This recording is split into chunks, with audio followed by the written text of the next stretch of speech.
నమస్కారం. నా పేరు గంగాధర్ హిందూ. ఈరోజు మీకు ఒక విషయం చెప్పాలనుకున్నాను. నిద్రమత్తులో జరుగుతున్న హైందవ సోదరులకు నా యొక్క విన్నపం, ఓ హిందూ మేలుకో అని అనడానికి సిగ్గుపడుతున్నాను. ఎందుకంటే ఈరోజు మెజారిటీలుగా ఉన్న హిందువులపై దాడులు జరుగుతున్నాయి. అంటే ఏమి అనుకోవాలి? ఈ పరిస్థితులను తీసుకువచ్చిన రాజకీయ నాయకులను అనుకోవాలా, లేదంటే మనకెందుకులే అనే భావజాలం కలిగే మనల్ని మనమే అసహించుకోవాలా? హిందువులారా, ఒక్కసారి ఆలోచించండి. ఈరోజు బెంగాల్లో జరుగుతున్న అమానుష దాడులను, విధ్వంసకర రచనలను ఏ ఒక్క సూడో సెక్యులర్ సమైక్యవాదులు ఎవరూ ఖండించరు. కాశ్మీర్లో ఏదో జరిగిపోతుందని గగ్గోలు పెట్టిన అరుంధతీ రాయ్ ఎక్కడికి పోయింది? పాకిస్తాన్లో ఉందా? మేధా పాట్కర్ ఏమైంది? ప్రశాంత్ భూషణ్లకు మానవ హక్కులు కనిపించడం లేదా? బెంగాల్ విషయంలో ఏ సెక్యులర్ వాదులు ఇప్పటి వరకు ఖండించిన దాఖలాలే. భారతదేశంలో అసహనం పెరిగిపోతుందని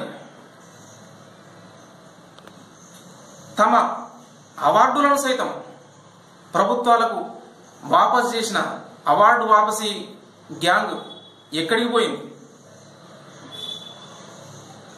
ఇవన్నీ మానవ హక్కుల హననం కనిపించడం లేదా?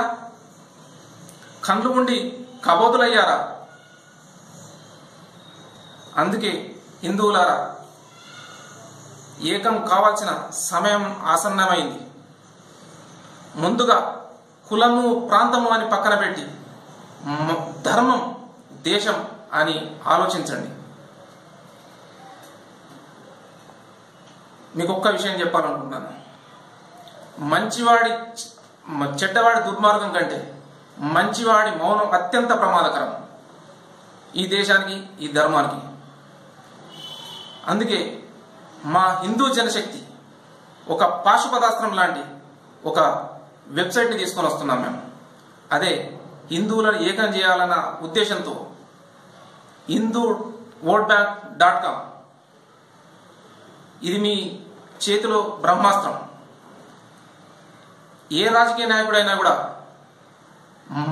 మన హక్కులను కాపాడుకోవడానికి, వాళ్ళు మనం చెప్పినట్టు వినడానికి ఒక అస్త్రం.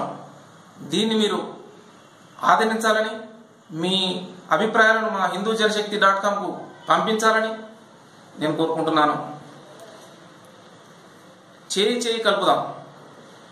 హిందూ జనశక్తి మీ ముందు ఉండి నడిపిస్తుంది. జై హింద్, జై భారత్ మాత.